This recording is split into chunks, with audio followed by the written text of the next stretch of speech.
The Washington Post has spoken to a number of White House aides who wish to remain anonymous, and based on these conversations with the aides, Trump has told confidants that a government shutdown might actually be good for him because he'll find a way to place the blame on Democrats, even though Democrats do not have control of Congress at all.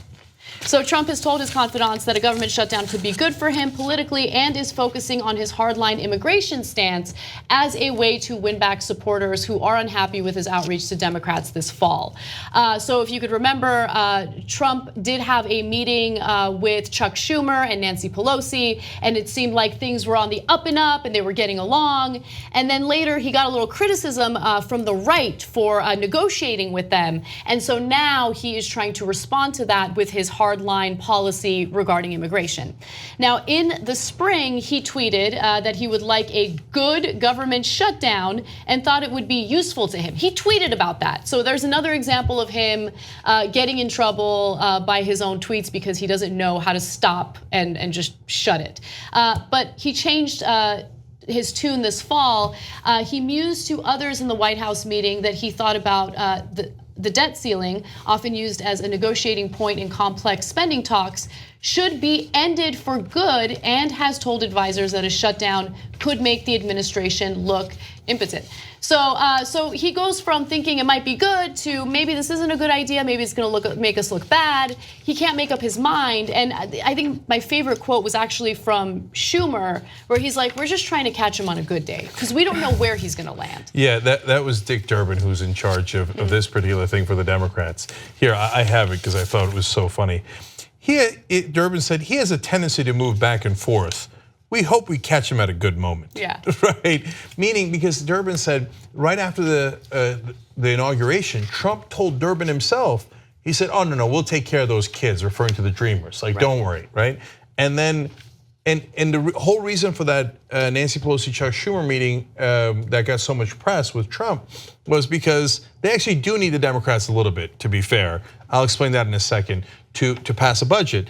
And the deal was, you help us pass the budget, and then we'll make sure that the Dreamers can stay, and then we're not going to deport them, right? So then Trump gets a ton of hate from the right wing, like, oh no, throw all the Dreamers out, why not? And we want our budget, we want everything. Of course, they always want everything, right? So Trump reads that, in other words, Steve Bannon sent it to him, okay? And so then he's like, oh wait, he literally apparently told an advisor, I look like a chump here. Yeah, that's right. He's such a child. Like, you didn't realize that it wouldn't play well with your right-wing base to make a deal with Nancy Pelosi and Chuck Schumer? Of course it would.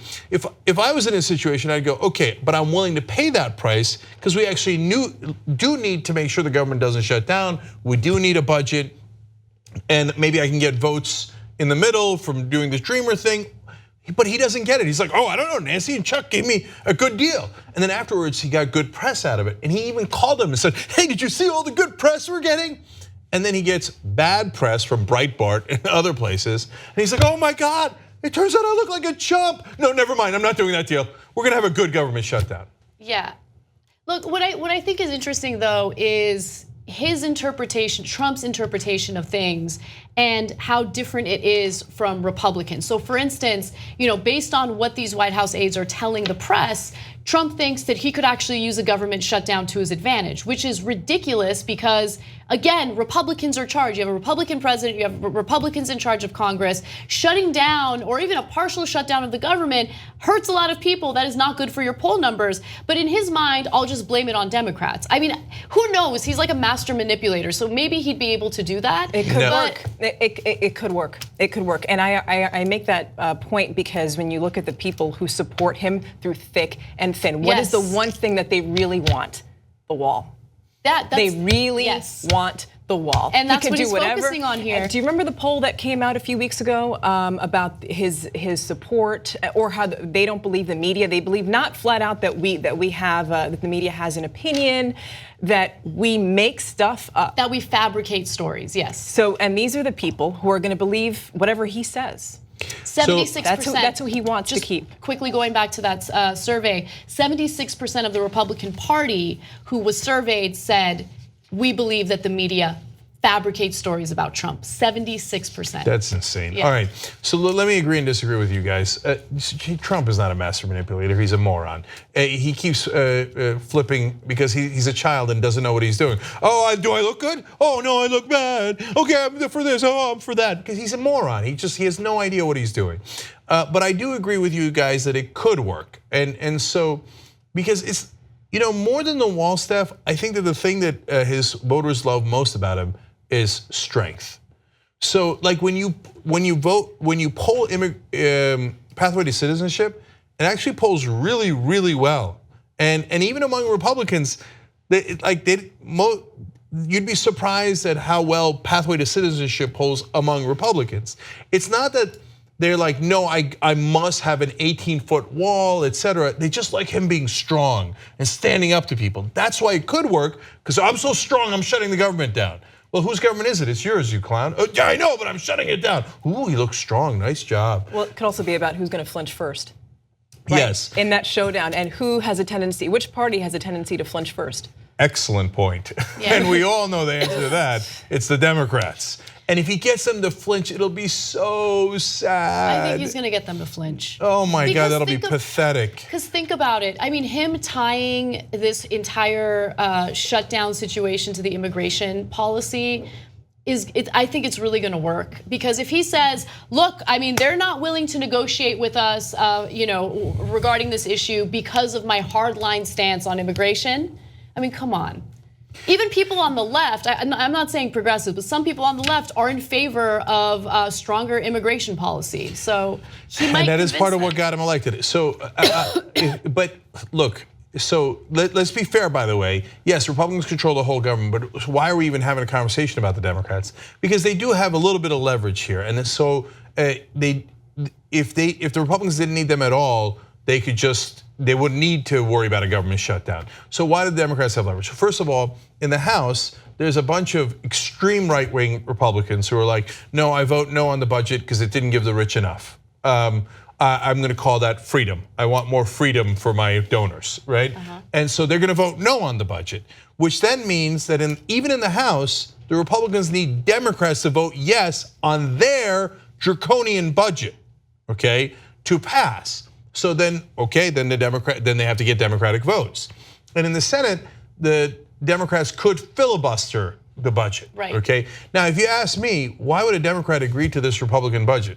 I say no, right? Okay, I'll flip it on you. Here, I'm not going to flinch. I want DACA, and that's not all. I also want to make sure that we protect net neutrality. I'm not an unreasonable Republican. Oh, I want everything to that are my priorities, even though we're in the minority, right? But I would have a list of 2 to 5 things that I want, and I wouldn't say ahead of time, oh, by the way, I'm kidding. I'm just going to take only one. But look at the negotiation by the Democrats to begin with. They only started with DACA. So your only choice is either DACA or nothing, right? You either protect the dreamers or you get nothing at all, right? That's already a poor negotiation stance. So at the end, you guys might be right. Even though they need the Democrats might vote for a terrible Republican budget, and by the way, put themselves on the hook for that budget and get almost nothing in return. So as foolish as Donald Trump is, his advisors like Steve Bannon telling him, punch the Democrats in the face, you almost certainly get away with it. It might be decent advice. Trump, though, he does get one thing, instincts, how people feel about things. And along with strength, which is the point that you made, goes what? Protection. And that's what the border symbolizes, protection. We're going to keep the bad guys away, the bad guys that are threatening you, the bad guys that killed Kate Steinle in San Francisco. So that's why I think if he ties that, it's going to work. We'll see. It is frightening to see. But last thing on this, a lot of the Republicans and the people in the White House don't want him to do it. And I think all the reporters get this wrong. So they mean well, but they say, well, I mean, I talked to my sources inside the White House and they're concerned about the budget not, if the budget isn't passed, then parts of the government will shut down and that'll hurt Americans. They're Republicans. When's the last time they cared about hurting Americans? No, it'll hurt the stock market. And so that's why some of the Republicans are in a panic. Like, wait. if we have a government shutdown, the market goes down. Oh, be careful, be careful. That's why you have panic comments like this. When Senator John Cornyn of Texas says, it seems like an abdication of responsibility. Like, don't do it, Donald. Lindsey Graham says, we'd look like crazy people to shut down the government in light of all of our problems.